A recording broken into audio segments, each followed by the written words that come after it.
It's a fascinating topic, and this study, the study that I'm going to talk to you about is a study that IDRC conducted over a number of years on the whole issue of how does policy influence happen. We were trying to understand how we as an agency dealt with the question of policy influence. So I'm presenting something that really happened inside of IDRC. So what I'm hoping that will do is give you some insights into some of the issues that we found were particularly important. I want to start with one of the workshops from one of the studies where we were talking about a number of case studies that we had done on projects where there had been some policy influence. And we were talking about all of the things that a researcher could do to influence policy. They could talk to policymakers, they could write policy briefs, they could influence the media, they could talk to community groups, they could try to get parallel research going on a similar topic. They could make sure their research was of high quality. And finally, one of the researchers stood up and he said, just a minute, you want me to be like Aaron Brockovich. You want me to have the looks, the brains, the money, everything. And I can't. I'm a researcher. I don't know how to do all of these other things. And that really became a theme for a lot of the conversations that we had about policy influence with researchers. And it's a theme, and this workshop was in about 2003, 2004, and it's a theme that I've found has continued a lot with researchers over time. Well, we're good at research, but we don't know what to do with the research always. And what we were looking at was what has happened when researchers have actually done something with the research. How do you ensure high-quality research, independence in the research, but also try to have an influence on policymakers and decision-makers? And for this kind of audience interested in development research, that's a very special kind of challenge and an important challenge because development research is trying to deal with real problems, with day-to-day problems. And so you're concerned about that. So the findings from that study were published in this book, Knowledge to Policy, a couple of years ago. And it includes a lot of the case studies, and our chair is quite cruel with time, as is Maren, in setting this up. So I won't have time to give you a lot of illustrations as I go of the different findings. I'm happy to talk to those in the question and answer if you want more clarification on some of the findings. But you can also find them in that book, which is available online on the IDRC website. The main message that I have is really quite a simple one, and that is that research does sometimes have an influence. And I talk about it very much as influence rather than impact. We started the conversation here about impact, but really very much focused on the influence side rather than the impact side. And that's really because research is one player in this whole process, and very often it's actually only a bit player in the process. There are many other actors and factors that are at play. But where it is a factor, in looking at these case studies, from those I'd like to give you a few of the insights of what happened. Let me give you a little bit about the short version. Let me give you the elevator version of the story first, so if you need to take a break from listening, you got the main messages already. And those are that influence takes time, takes a lot of time. Intent matters if you intend to influence. Context matters a great deal.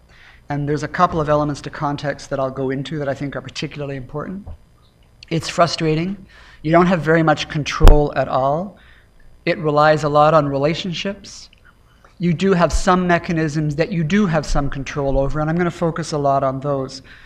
But building relationships, building networks, which is a special kind of relationships, implementing effective communication strategies in a range of different ways, and thinking about effective institutional mechanisms for implementing findings.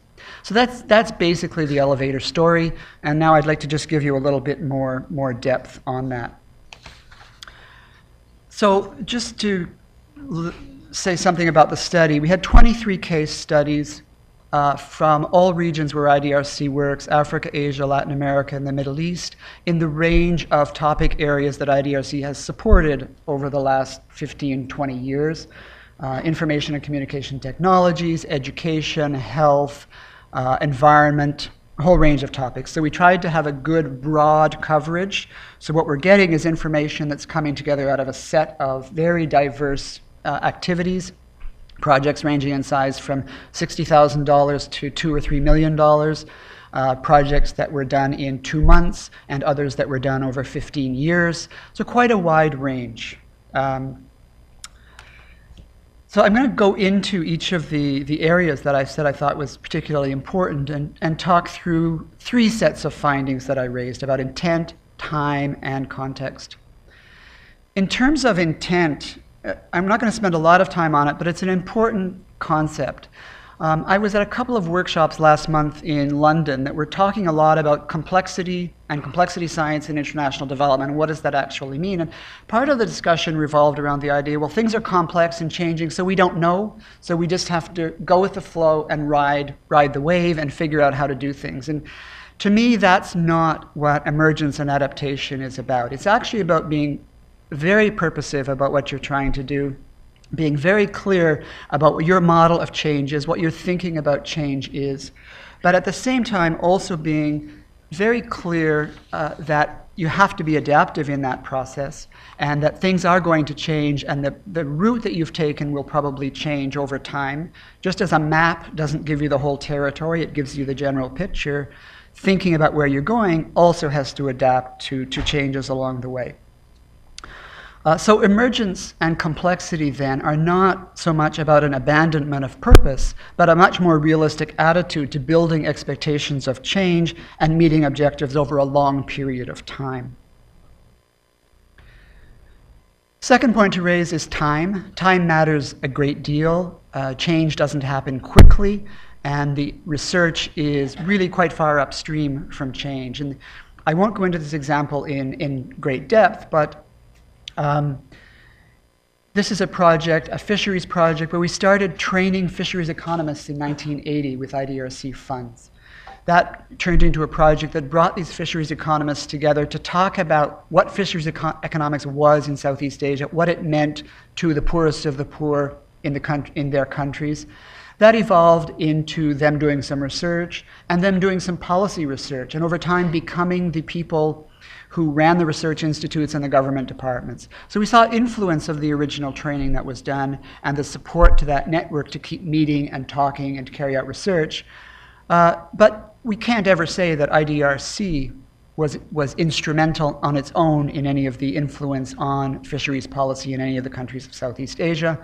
But we can see over a 15-year period or 20-year period that the original training led to some policy changes and policy influence from those researchers. The biggest element I'd like to spend a few minutes on is really context, and context matters hugely. And we often say that in research, that we've done this, but then we realize, well, the conditions are different. So what we were trying to understand was, how are the conditions different? What are those conditions, and how do they affect the decision process? And we found 2 key elements in context in these case studies. The first I've called the general context. That's the contingencies. And I'll get into them in detail, but what are some of the contingencies that you can take advantage of and have to be aware of if you're going to influence policy processes? And the other is the decision context. What kind of mindset is actually at play in your decision community that you have to address? So that the general context and the contingencies, we identified 5 in the case studies. And this is a really restricted 23 set of cases. People have seen great resonance, but I wouldn't say that this has never been tested as a full model against a whole other set of cases yet. So just put that caveat on it. But one of the big issues was the capacity of policymakers to apply research. Could they actually use it? And a number of the projects had to spend a lot of time training the policymakers themselves. So it wasn't just about training the researchers, but it was also about training the policymakers. Stability of decision-making institutions.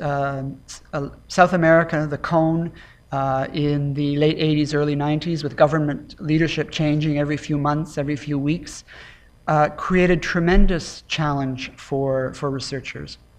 Governance, policy influence happens in decentralized as well as in centralized systems, but the factors are different and the mechanisms of influence are different.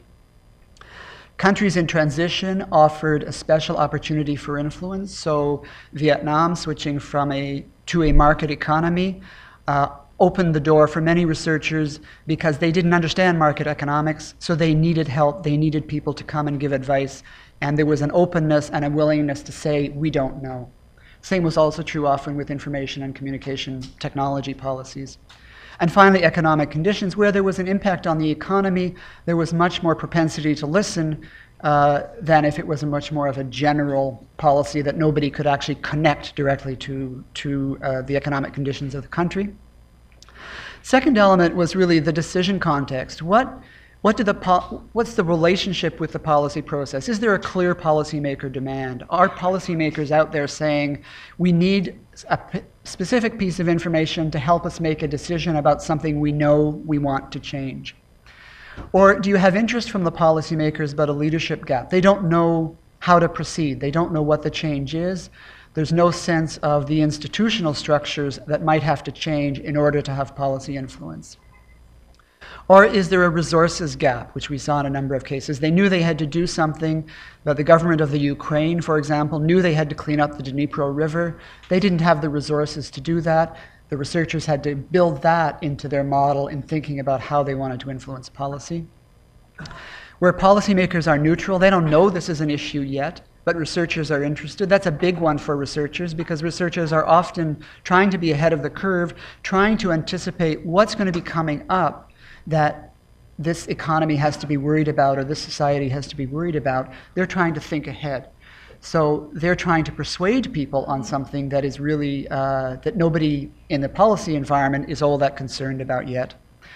And we saw also cases where the policymakers were disinterested, they didn't want to make the change, and the researchers were quite unsuccessful for a variety of reasons in persuading them or in persuading the interested communities to actually put pressure on the government to create change.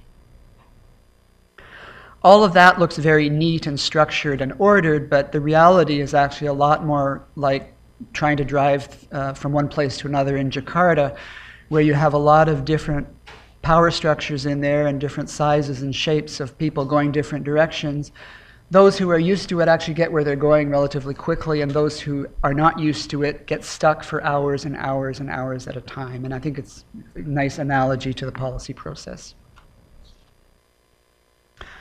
What I've talked about is what are all those things that you have to understand and know about in order to influence an environment. What I said at the beginning too was though that there are some things that you do have some control over, and that's how you interact with that environment and how you begin to insert your ideas into that environment. And we found 4 factors that were really quite important, and important in different ways in different contexts. So communications was particularly important in lots of different ways. In an environment where there was very strong interest by the policymakers, a demand from policymakers for research, the communications issue that was important was the ability of the researchers to present their ideas clearly and succinctly so that the policymakers could figure out how to use those ideas. This is one of the ongoing failings in many researchers, is the ability to present all of the caveats and all of the problems and all of the subtleties, but not get the main message out in a way that somebody can use it. At other levels where there was a need to persuade, not just a need to provide information, communication with the media, communication with the community became particularly important because those are the groups that can begin to have an influence on the decision makers and help move them from either not knowing about a topic or not being prepared to move on the topic to actually taking action. So communications plays many different roles, and it's the thinking through within each of the projects that was successful on who they communicated with and how was particularly important.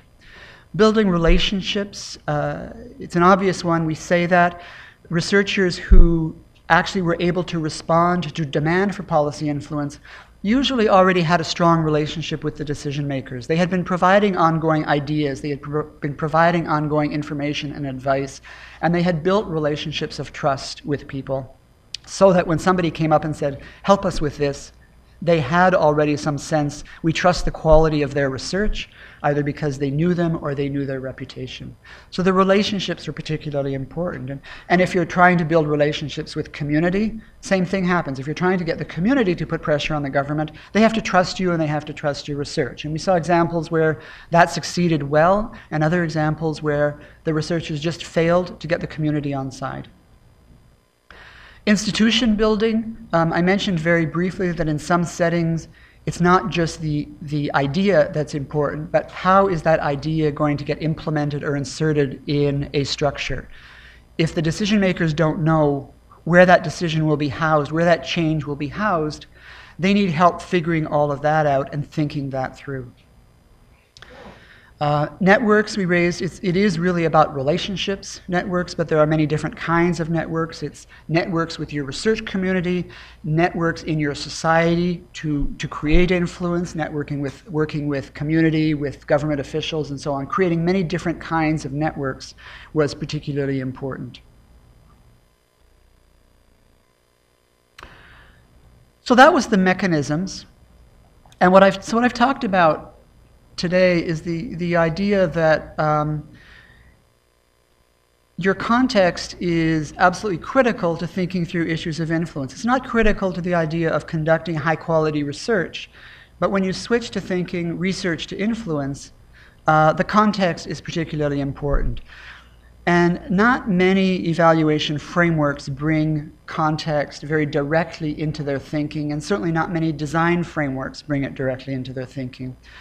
So what I've been doing with this study is playing with the idea that if one were to use a realist evaluation perspective, which I won't go into in detail here, but the point of a realist evaluation is that it says that you have to consider context directly as part of your problem, not as an externality. It's a part of your problem. And you have to look very directly what the mechanisms are that you're going to use to influence that context and to create the outcomes that you're trying to achieve.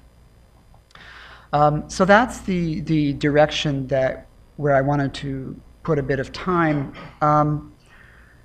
Remembering, first of all, that we're thinking about intervention research. So we're thinking about research that's trying to have an influence, not research that's bench research or research that you're looking at from the point of view of particular approach to quality, but quality in terms of its ability to be well conducted and be relevant in a particular social context. That it's action research, and that sometimes as you go, you actually have to develop new tools. So there's a lot of flexibility and change in the intervention that you're thinking about. Each of these points, the decision context, the overall context, and the mechanisms that I've talked briefly to, are the elements of a framework that allow you to say, well, what is actually going on in this context? What do we need to know about the nature of decision-making structures as a whole? And what do we need to know about the capacities, the contingencies that are at play in the society? And you may find in your particular situation that the decision context is slightly different, or particularly that the contingencies are different. This is a set that came out of one particular set of cases. You may find different ones that are at play in your environment. But the point of an evaluation framework that addresses both the context and the mechanisms that you're going to use if you want to have policy influence, I think holds. And I think it's particularly relevant, especially to the notion that we were discussing here this morning in a smaller group, that if you're going to have an influence, intent matters. And what that means is you have to do some thinking and design at the beginning about what the mechanisms are that you actually want to use, how you want to use them, who you intend to influence, and how you expect them to change if you're going to begin to monitor and map what kind of influence you're having in the midst of all those other changes and all those other influences that are at play in a particular social setting. So I wanted to say one more word about outcomes, and then I probably need to stop, right, Peter? We're getting, okay. The outcomes in terms of policy influence are not only about policy regimes. It's not only about changing policies. It's also about your capacity in the research process to expand the capacities of researchers to work with the policy process and expand the capacity of the policymakers to use ideas and to use knowledge. And it's also about what we've called broadening of policy horizons, that in order to do good policy, you need to understand what's going on around you, not just health, not just nutrition, not just seeds. You need to understand the context in which they take place, so you need to really broaden your horizons. All of that said, it doesn't always work. Sometimes the decision makers have decided they don't want to change anything, or that they're not going to believe the research regardless of what it says. That's just reality. But there are also lots of situations where it does have an influence, and those are the ones that I think we need to focus on. Thank you.